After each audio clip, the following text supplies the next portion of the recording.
بریاں بریاں بریاں وے اساں بریاں وے لوکا بریاں وے لوکا بریاں بریاں بریاں وے اساں بریاں وے لوکا بریاں وے لوکا۔ پاکستان کے مایہ ناز سنگیت کار خواجہ خورشید انور صاحب کے بھانجے اور پی ٹی وی لاہور کے میوزک کمپوزر سید طاہر یعصوب صاحب کے شاگرد خاص محمد افضل بہاول نگر کے رہنے والے ہیں۔ انہوں نے دریائے ستلج کے جنوبی کنارے، جسے مقامی زبان میں ہٹھاڑ کا علاقہ کہا جاتا ہے، میں گاؤں گاؤں بستی بستی گھوم کر درجنوں لوک گیت، جن میں شادی بیاہ کے گیتوں سے لے کر ماہیے، ٹپے، بولیاں، ڈوہڑے اور گیت جمع کیے، پھر سٹیج پر گانے کے علاوہ مختلف چینلز کی معرفت انہی لوگوں تک پہنچایا۔ اسی وجہ سے انہیں نیلی بار کا لوک گلوکار کہا جاتا ہے۔ سنگیت کاروں کی زبان میں بتایا جائے تو وہ میر عالم نہیں بلکہ عطائی شمار کیے جائیں گے، لیکن جس محنت کے ساتھ اور جتنے بڑے استاد صاحب سے انہوں نے سیکھا ہے، وہ میر عالم لوگوں کو بھی بہت کم ہی نصیب ہوتا ہے۔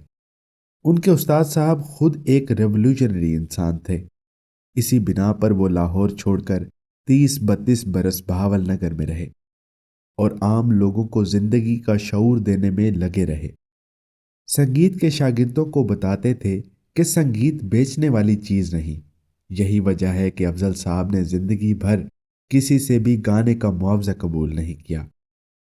دوسرا سبق تھا کہ گانا پیغام پہنچانے کا ذریعہ ہے، اس لیے اس کو اس ڈھنگ میں پیش کرو کہ سننے والوں کو کلیئر انداز میں میسج پہنچ جائے۔ افضل صاحب نے ایف اے تک تعلیم اپنے شہر بہاول نگر میں ہی حاصل کی۔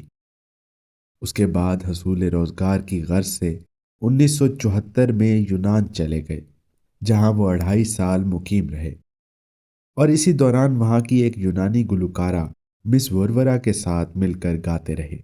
لیکن یہ شوقیہ گانا تھا اور ابھی باقاعدہ سنگیت نہیں سیکھا تھا۔ افضل صاحب کو زندگی میں ایک بار وکٹر البرٹ ہال لندن میں گانے کا موقع ملا۔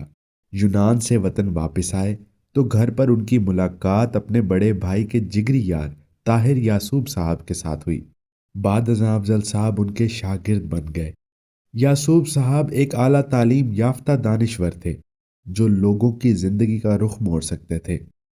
افضل صاحب ان کے باقاعدہ شاگرد بن گئے۔ ہارمونیم بجانا انہوں نے ہی سکھایا اور گلوکاری کی تربیت اور رموز بھی انہی سے سیکھے۔ جبکہ کچھ ابتدائی تعلیم وہ یونان جانے سے قبل ریڈیو پاکستان بہاولپور کے طبلہ نواز جناب گلشن دل کے والد جناب موتی لال دل سے لے چکے تھے۔ افضل صاحب دریائے ستلج کے جنوبی کنارے علاقہ ہٹھاڑ میں 20-25 میل کے ایریا میں گھوم پھر کر شادیوں پر پہنچ جاتے اور خواتین کے گائے ہوئے شادی بیاہ کے گیت بما طرز ایک بار سن کر یاد کر لیتے۔ اسی طرح رات کو باہر ڈیروں پر جو مرد اپنا جی پرچانے کے لیے گاتے ہوئے مل جاتے، ان کے گیت بھی جمع کر لیے۔ یوں کوئی 200 سے زائد گیت ان کے پاس جمع ہو گئے تھے، جن میں سے ان کی اپنی پسند کے 25-30 گیت انہیں یاد رہ گئے ہیں۔ اندازہ ہوتا ہے کہ ان میں کئی گیت صدیوں پرانے ہیں جو ہر دور میں مقبول رہے ہیں۔ میوزک کمپنی نے 1984 میں ان کے گائے ہوئے گیتوں پر مشتمل ایک کیسٹ نیلی بار تل لوک گلوکار کے نام سے ریلیز کی تھی۔ اسی طرح 1980 میں پی ٹی وی پر لوک رس میں 4 پروگراموں میں گایا۔ ریڈیو پاکستان اسلام آباد کے پروگرام عالمی سروس میں 4-5 گانے گائے۔ 1987 میں لوک ورثہ والوں نے ملکی سطح پر گلوکاری کے مقابلے کا انعقاد کیا، جس میں 200 سے زائد فنکار مرد و عورتوں نے حصہ لیا۔ ججز نے 26 فنکار منتخب کیے، جن میں افضل صاحب بھی شامل تھے۔ ان 26 میں افضل صاحب پاکستان کی سطح پر دوسرے اور پنجاب میں اول نمبر پر شمار کیے گئے۔ وہ Alhamra arts council Lahore, Bahawalpur arts council میں متعدد، جبکہ قائد اعظم میڈیکل کالج بہاولپور میں کئی گھنٹوں پر محیط سولو پروگرام کر چکے ہیں۔ جون پوری، درباری، مالکونس، پہاڑی، بھیروی، ایمن اور بھوپالی ان کے پسندیدہ راگ ہیں۔ اور وہ خود انہی راگوں میں سے کسی راگ میں نئے گیت کمپوز کرتے ہیں۔ ان کی کریڈٹ پر یہ بات بھی جاتی ہے کہ جب سے انہوں نے باقاعدہ سنگیت سیکھا ہے، ہر شام احباب ان کے ہاں جمع ہوتے ہیں اور سنگیت محفل جمتی ہے، عارفانہ کلام ہوتا ہے، اور یہ محفل ایک اکیڈمی کی شکل میں ملٹیپل خدمات انجام دے رہی ہے۔ سنگیت سننے کا شوق پورا ہوتا ہے اور سیکھنے کے مواقع سے بھی کئی دوستوں نے بھرپور فائدہ اٹھایا ہے۔ آوڑ ویڑے میرے ویڑے تچانجا لوکاں نوں سگنا سانوں سونے تمانگا لوکاں نوں سگنا سانوں سونے تمانگا۔ افضل صاحب سے جب شروع میں ملاقات ہوئی تو ان دنوں ہماری موسیقی کی محفل ساری رات صبح چڑیاں چہچہانے تک جاری رہتی تھی، اور اس کے بعد ہم اپنے اپنے گھروں کو چلے جاتے تھے۔ میزبانی بھی افضل صاحب کی ہوتی تھی اور جو گانا تھا وہ بھی افضل صاحب کا ہوتا تھا۔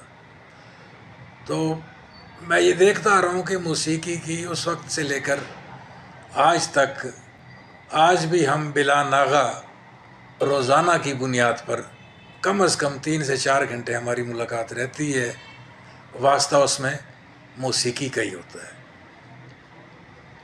تو یہاں بہت سارے لوگ آئے جو بالکل راہ تھے، انہوں نے گانے کے ساتھ جو ہے اپنا شغف کا اظہار کیا۔ افضل صاحب نے انہیں بتایا، کچھ گانا سیکھ گئے، کچھ نہ سیکھے، بہرحال لوگوں کو، دوستوں کو یہاں سے فیض ملتا رہا، اور وہ کچھ نہ کچھ موسیقی کے بارے میں ضرور جانتے رہے اور کرتے رہے۔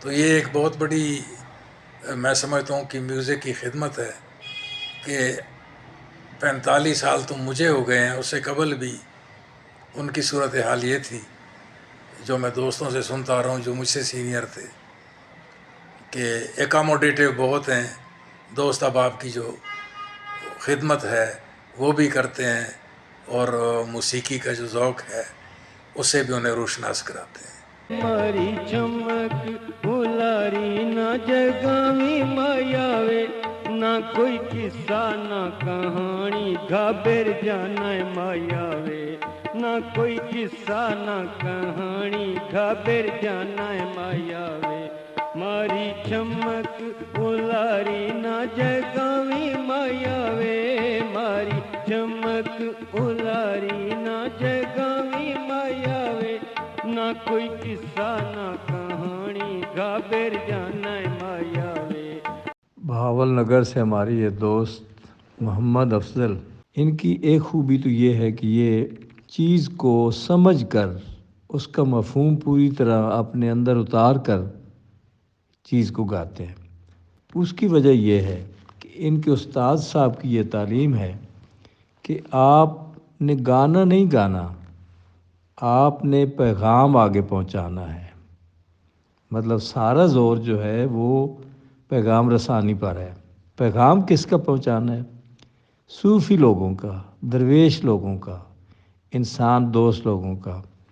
یہی وجہ ہے کہ انہوں نے بہت زیادہ کلام، عارفانہ کلام گایا ہے، جیسے خواجہ غلام فرید صاحب ہو گئے، بابا بلے شاہ صاحب ہو گئے، اور شاہ حسین کا بہت انہوں نے کلام گایا ہے۔ شاہ حسین کا بلکہ میں چونکہ خود ایک پنجابی کا طالب علم بھی ہوں، میں بھی اتنی صحت لفظی کے ساتھ ان کے شاہ حسین کی کچھ کافیاں نہیں پڑھ سکتا، اور خاص طور پہ ان کا مفہوم مجھے نہیں سمجھ شاید آتا، جتنا اچھے طریقے سے یہ زبانی سنا اپنا گا لیتے ہیں، گاتے ہیں ان کو، اور ان کے مفہوم بھی پوری طرح جانتے ہوتے ہیں۔